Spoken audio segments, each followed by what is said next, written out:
Hey guys, welcome back to the show. Today I'm making a bit of a, I guess it's like an explainer or a like sorry or a video about what happens with Fuji.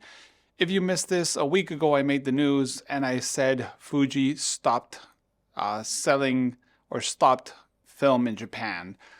And the news, what I try to do in the news is always research what I'm doing and talk about like as objectively as I can about whatever news items we're talking.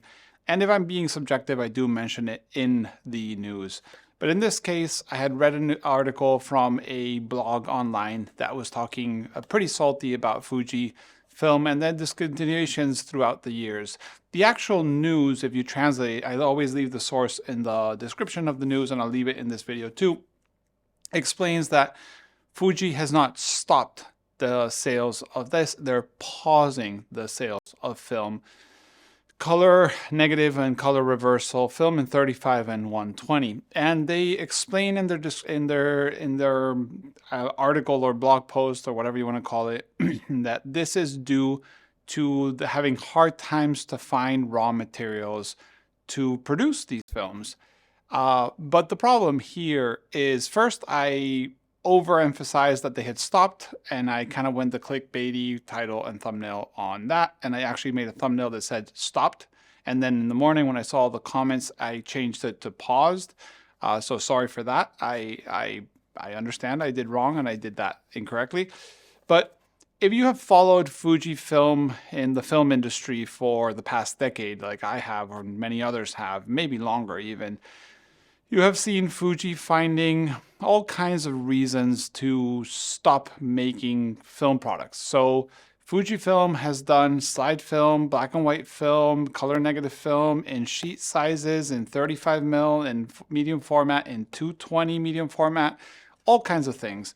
But nowadays they're left with very, very, very small amounts of emulsions and options. And this pause comes as not a surprise from the industry and the users, but more of another, another rock on like the sinking ship of Fujifilm film sales. And not Instax, that's doing great. It will continue. But the problem here is if you go ahead, and I literally wrote notes, in 2021, October 15th, they released an announcement that they were discontinuing Fuji Pro 100NS, which was, I think, the last Pro film they had for 120. The 400H is still sort of available, but it's also being discontinued. And Velvia 50, due to the hard-to-find raw materials. So literally the same reason, but this time stopped. And what is weird to me, and I think it's weird for more than me, is that why announce a pause and only for Japan when other times this has been a reason to stop production? I'm split, like I'm divided in two between feeling that Fuji kind of is leaving the film industry because they have, and for most parts, like a lot of film stocks have been discontinued, but at the same time, they kind of are lingering to not just like pull out and kill it.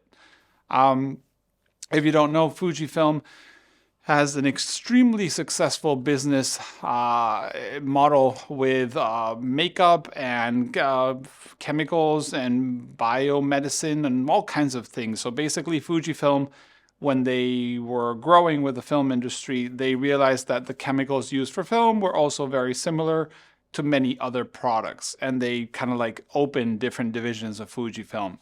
Nowadays, Fujifilm does really well with everything else they do, or at least as far as I know. And film is just like a very small fraction of their business plan. If you think about Kodak in the other way, film is pretty huge part of their business plan, and that is why they fell as hard as they fell back in the bankruptcy days of Kodak. But Fujifilm doesn't seem to be pulling all the way. They're pausing sales, and they actually let you order for a time period for this film that they're going to pause, and then they'll try to serve these orders. But the thing is, like in Europe, in the US, in Asia, there's millions of back-ordered rolls for Fujifilm. We haven't seen C200 in a long time. We are missing Superia 200 and 400 and all these other films that they made that were really good. they're kind of not there. So that is why I, in the news, jumped to conclusions and said probably the incorrect news, in that they were not stopping it altogether and just go ahead and buy all you want. That was me putting my experience into the news when maybe I shouldn't have done that in the news.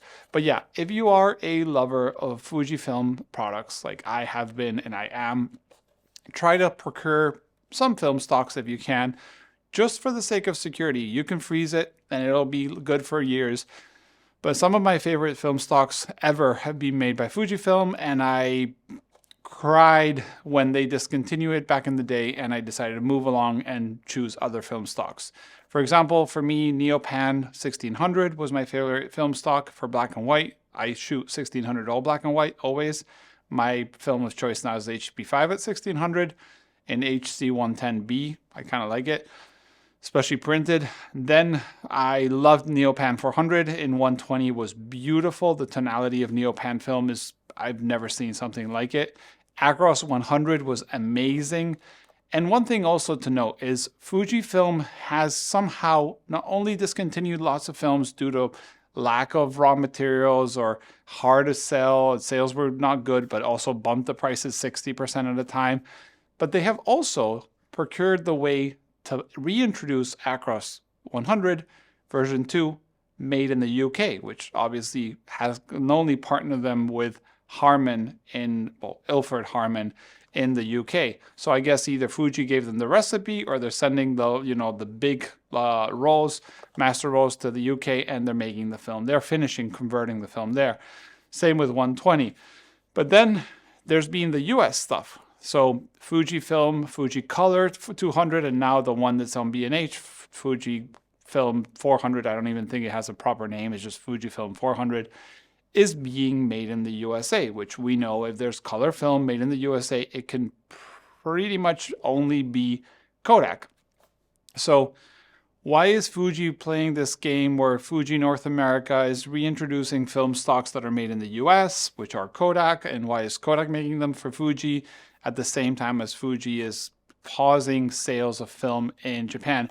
I have been told that Fuji has some issues with imports from China due to tensions, commercial tensions or political tensions. And this could be the reason that it's maybe exaggerated to say that they're going to fully stop. And it probably could be. But in the case of something that you really love, film, and the option that it could be discontinued altogether, I rather be faulty on the side of precaution and just order more, buy more, stock more if you can. Like Provia, Velvia, stuff like that is beautiful film. I know a lot of people have stockpiled it for large format because it's like basically unsurpassed. And that's what I recommend. You can call it clickbait, you can call it whatever you want, but I think that at the end of the day, Fujifilm is kind of slowly backing out. And I have been told that yes, film is like resurging and there's more film now than there's before, more interest and more users wanting it. But Fujifilm is a big corporation by Japanese people, which take a lot of time to change things. They're not just going to snap and say, yeah, film's back, let's just turn on the machines and go ahead. And there's rumors out there that they've been cutting frozen film stock and that they've been selling old stuff. But like, this is so far a rumor. And one thing that you have to know also, if you're doing anything in the industry, is even if someone told you up front, like, hey, Fuji is really cutting from film stock that is frozen, you can't say it publicly. They're not going to let you. They're going to tell you you can't. Like, I've known trade secrets from different industries in the film world, and you can't say it. You can't say out loud like, oh, this is why you don't have 220 film, or this is why you don't have this other film in 4x5 or 8x10, or because they usually don't want to tell you, or they tell you but you can't say it. You have like an NDA.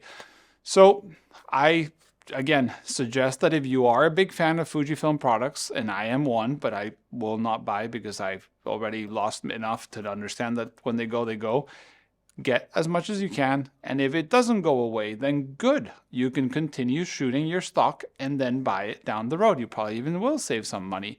But if it does end up being discontinued for good, then you've stocked some film. So I think there's no harm in that. But yes, in the news, I overly simplified my feelings for what was happening for Fuji. I've been a big fan of what they do, and I'm still a big fan. I still have my fingers crossed that they will revert their decisions and maybe start producing beautiful film in Japan. But so far, we've only been given a lot of reasons to doubt that that will ever happen. But yeah, that is my, I don't know, opinion video, reversal video, apology video, we'll call it whatever you want, about the news last week. But yeah, I stand the ground with, hopefully I'm mistaken, but it doesn't look good for Fujifilm users. If you want, now they sell recipes that you can throw into your digital camera and call it a day. Some people really like those things, so maybe that's the thing for you. But I still like shooting film, and I still like digitizing film, and I still like printing film, and I still like going in the darkroom and mixing chemicals and developing. So I'll continue to support the brands that are still in the business making that kind of stuff. Fuji, sadly, has slowly dwindled down, and it's really sad because they really had some of the best, if not the best, film stocks out there. Thanks for watching. See you in the next one. Bye.